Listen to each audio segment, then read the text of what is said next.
कुर्सी पे बैठने वालों को जमीन की अहमियत याद रहे, सच दिखाते हैं हम। सच का सामना में आपका एक बार फिर स्वागत है। एसआईटी टीम के अधिकारियों को शोभाताई बचाओ के लेटर पर राउंड टेबल मीटिंग के लिए आज दोपहर 4 बजे बुलाया गया था और उस मीटिंग के अंदर हमने जो बात रखी है, सबसे बुनियादी बात कि मालेगांव में एक भी 1.5 महीने की इंक्वायरी के बाद ना कोई बांग्लादेशी मिला है और ना कोई रोहिंग्याई मिला है, लेकिन मालेगांव के लिए एसआईटी टीम बना दी गई है और जिन शहरों में बांग्लादेशी और रोहिंग्याई सपड़े पकड़े गए वहाँ के लिए कोई एसआईटी टीम नहीं। मालेगांव को बदनाम करने की साजिश की जा रही है और हमारा ऐसा मानना है कि हमसे इंतकाम और बदला लिया जा रहा है और मालेगांव में एसआईटी की टीम लाने में या किरीट सोमैया जैसे या नीतीश राणे जैसे लोगों को मालेगांव लाने में मालेगांव के ही कुछ लोगों का हाथ है। वो लाए थे किसी अपने और मफाद के लिए। 114 सर्वे नंबर 114 सर्वे नंबर 111 उनके आपस के कारोबारी मामलात थे, लेन देन के मामलात थे और उसमें जो है रिजवान बैटरी वाला जैसे आदमी को इस्तेमाल किया गया। उस आदमी ने उन लोगों को यहाँ मालेगांव ला करके उनका इस्तेमाल किया। अब होना जो चाहिए था, वो जिस काम के लिए लाए थे वो काम तो एक साइड से हो गया, वो हुआ नहीं। मुसीबत पूरे मालेगांव पर ये आ गई कि भाई यहाँ पर बांग्लादेशी और रोहिंग्याई लोग हैं। 4000 की फिगर बताया जा रहा था, बाद में 1000 का फिगर बताया गया। आज 1.5 महीने की इंक्वायरी और तफ्तीश के बाद एक भी केस ऐसा मिला नहीं। अब उन्होंने बांग्लादेशी और रोहिंग्याई को ढूंढने के बजाय अब मालेगांव के लोगों को हरेसमेंट करना शुरू कर दिया जन्म दाखिले के नाम पर। टेक्निकल मिस्टेक है कि अगर कास्ट नहीं थी, जैसे किसी के नाम में अंसारी नहीं था, जन्म दाखिला बनाकर ऑफिशियली दिया गया अंसारी लगा करके, उसने जन्म दाखिला वापस किया कि भाई मुझको जो है करेक्शन करके सही करके दो, मेरे तमाम पेपर में अंसारी नहीं है इसलिए करेक्शन करके दो। और इसी तरह जो है स्पेलिंग की मिस्टेक है, नाम की अगर कोई मिस्टेक है, जैसे राशिदा नाम है, रशीदा जन्म दाखिले पर आ गया। अब ये सारी दुरुस्तगी कराने के लिए एजेंट लोग बोलो या जूनियर वकील लोग बोलो या आदमी अपने तौर पर जो मेहनत कर रहा है, तो ये कोई गैर कानूनी काम नहीं है, ये तो कानूनी काम है और सरकार ने इसके लिए बाकायदा जो है कायदा बनाया है कि भाई अगर ऐसा होगा तो आप जन्म दाखिला कैंसिल कर दो। या अगर जो है अभी जैसे हम अगर ये बात बोल रहे हैं कि भाई 4000 लोग रोहिंग्याई हैं, तो ढूंढना पुलिस का काम है, सरकार का काम है। मैंने अभी अंदर यही बात की कि जैसे बांग्लादेशी रोहिंग्याई मालेगांव में मिले या किसी और शहर में मिले, जाहिर बात है बांग्लादेश से आए होंगे तो उड़ के तो नहीं आए, बॉर्डर क्रॉस करके आए, तो बॉर्डर की सिक्योरिटी की जिम्मेदारी जिनकी है ये उनका कसूर है। वहाँ से अगर वेस्ट बंगाल में आए तो वेस्ट बंगाल सरकार क्या कर रही थी, वहाँ की एजेंसियाँ और पुलिस डिपार्टमेंट क्या कर रही थी। यूपी आए और यूपी के बाद फिर एमपी आए और एमपी के बाद महाराष्ट्र आए, तो सबको आपने बख्श दिया और मालेगांव के ऊपर मुसीबत लेकर के आगे। आज पूरे देश के अंदर मालेगांव बदनाम हो रहा है। आज पूरा एक हफ्ता मैं सफ़र में था, मैंने महाराष्ट्र और यूपी और कई इलाकों में जाके हर जगह लोग अपने और पराए यानी हिंदू और मुस्लिम सभी लोग ये बात बोलने लगे कि यार मालेगांव में तुम लोग जो है रोहिंग्याई और बांग्लादेशी लोगों को बसाते। ऐसा तो एक केस भी नहीं। अगर 1.5 महीने की इंक्वायरी में कोई एक केस भी मिला होता तो हम ये मान लेते कि भाई सरकार अपनी नीयत में साफ सुथरी थी, यहाँ बांग्लादेशी था इसलिए एसआईटी की टीम बनाई गई। लेकिन जहाँ बांग्लादेशी पकड़े गए वहाँ कोई एसआईटी की टीम नहीं है। मालेगांव में कोई ऐसा केस था नहीं, लेकिन मालेगांव वालों से जो है इंतकाम और बदला लेने के लिए एसआईटी की टीम बनाई। आज पूरे शहर में लोग परेशान हैं। जैसे ही उनको फ़ोन जाता है पूरा घर परेशान हो जाता, नोटिस आ गई पूरा घर परेशान हो जाता। और वो सारे कायदे कानून छोड़ करके आज जो सब पुलिस डिपार्टमेंट की तरफ से उन पर कलम लगाई जा रही है, 120B की कलम, इसकी तो कोई गुंजाइश ही नहीं है। आप 120B का कलम लगा करके ये बताना चाहते हो कि मालेगांव के लोग देशद्रोही है, मालेगांव के लोग जो है बागी और बगावत करने वाले लोग हैं, मालेगांव में जो है लोग दहशतगर्दी करते हैं। इस तरह का कोई आप ये कलम लगाकर पूरे देश को मालेगांव को बदनाम बता रहे हो कि मालेगांव ऐसा है, मालेगांव को बदनाम कर रहे हैं। तो ये जो खोटी कलम लगाई जा रही है ये कम होना चाहिए। सरकार से हमारी यही डिमांड है। तीसरी हमारी जो बात थी कि जन्म दाखिला बंद कर दिया गया है देना। अभी स्कूलों में बच्चों के एडमिशन का टाइम है, अगर आप उनको जन्म दाखिला नहीं देंगे तो उन बच्चों का एडमिशन कैसे होगा। यहाँ मीटिंग में आने से पहले हमने कॉरपोरेशन में कमिश्नर को हमने लेटर दिया कि जैसे एडमिशन होता है, कास्ट सर्टिफिकेट अगर वैलिड नहीं है तो ये होता है कि भाई 6 महीने में आप टाइम टाइम दिया जाता है कि आप जो है कास्ट सर्टिफिकेट वैलिड करके लाके जमा करा दो।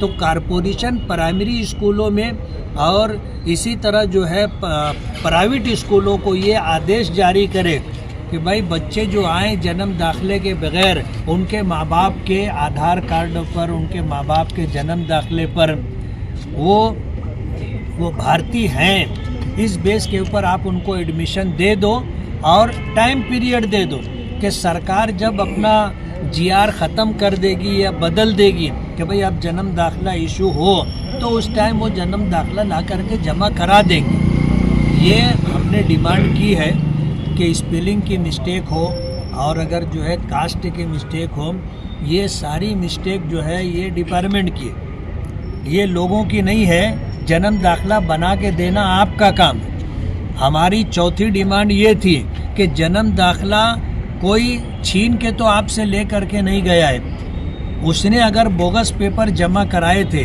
या अधूरे पेपर जमा कराए थे तो जन्म दाखिला बना करके देना कॉरपोरेशन में बोलो या तहसीलदार ऑफिस में बोलो, ये ऑफिसर का काम है।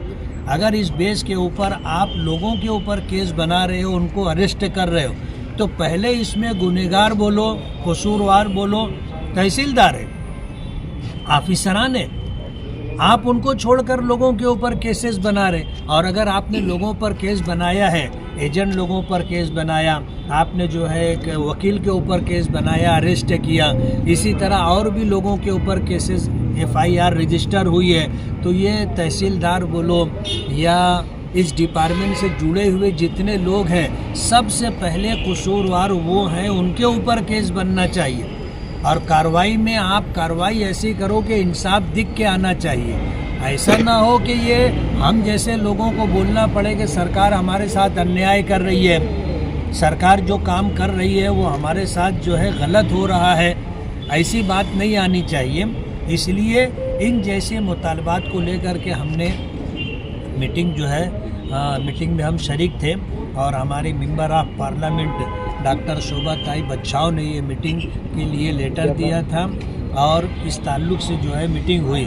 और हमने जो है एक डिमांड ये भी की है कि लोग पूरा दिन आ कर के बैठे रहते हैं, सुबह से आते शाम तक बैठे रहते हैं। इसी तरह जो है आपने जो है कैंप पुलिस स्टेशन के अंदर ये ऑफिस बनाया है, लोगों को आने जाने में 200 रुपये जाने का लगता, 200 रुपये आने का लगता। गरीब आदमी जो है दिन भर मेहनत करके इतना नहीं कमा पाता, आपने इतनी दूर रखा है। हमारी डिमांड ये है कि आप सिटी पुलिस स्टेशन के अंदर जो है ये इंक्वायरी टीम बिठाइए, वहाँ पर जो हाल है अलग अलग टेबल आप रख दीजिए, एक आदमी अंदर जाएगा, पूरा घूम करके अपना पेपर दिखा करके और ज़ेरॉक्स से जमा करा करके क्लियरेंस से लेकर के बाहर निकलेगा।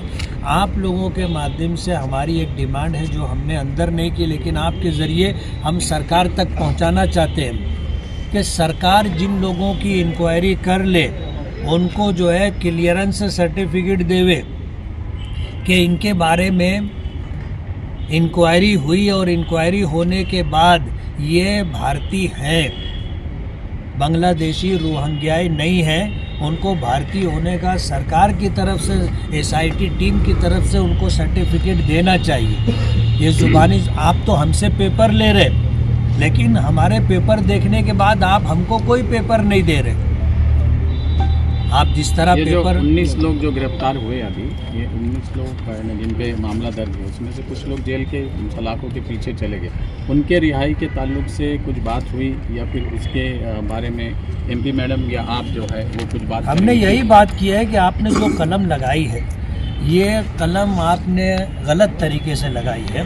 सरकार ने जन्म दाखिला देने के ताल्लुक से और जन्म दाखिले में अगर किसी से कोई गलती हो गई है या उसने जानबूझ करके गलत काम किया है तो उसके लिए बाकायदा सरकार ने कलम बनाई है। उसके मुताबिक 1000 रुपये का फ़ाइन होता है, इससे ज़्यादा कुछ नहीं। आप उनके ऊपर 120 बी की कलम लगा करके 4-6 महीना उनको जेल में डालने का प्रोग्राम बना करके रखे हो, ये तो खुला अन्याय है। हमने ये बात की है। सर आप जैसे बोले यहाँ पे इस बारे में आवाज़ उठाने के लिए आप भी लेट हो गए, एमपी मैडम भी लेट हो गई, ऐसा शहर का भी इल्ज़ाम है और शहर के आपके अपोजिशन वाले हैं वो भी ये इल्ज़ाम लगा रहे कि आप बहुत लेट हो गए आवाज़ उठाने में, लोग बहुत आगे निकल गए इसमें। क्या है, हम लेट नहीं हुए। पहले दिन से इस मामले में अपने लेवल पर हम लोग काम कर रहे हैं, लेकिन हमने इसको जो है इस सियासत का मौजू नहीं बनाया कि हम इस पर प्रचार करें और लोगों के दरमियान इस तरह की बात करें। हम अपने तौर पर काम करते रहे, लोग इस पर सियासत करते रहे। हम अगर कोई बयान देते हैं तो बोलते हैं कि यार वो सियासत कर रहे हैं, राजनीति कर रहे हैं। हमने प्रोग्राम बना लिया, कल हम पूरे शहर में चौक चौराहों के ऊपर धरना देंगे और 4 आदमी हो तो हमको परमिशन लेना पड़ेगा, तो हम 4 आदमी नहीं 3 ही आदमी बिठाएंगे ना। अभी मुझे और उसके बाद हमने एक प्रोग्राम और बना लिया कि हम आईजी साहब से टाइम लेकर के हम तिरंगा रैली लेकर के नासिक जाएंगे।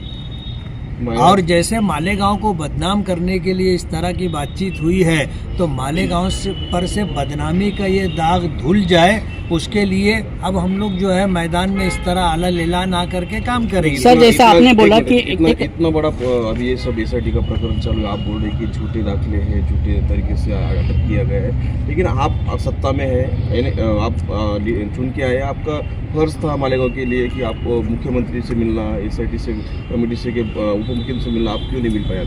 नहीं, हम उसको कोई शोबाजी नहीं करना चाहते।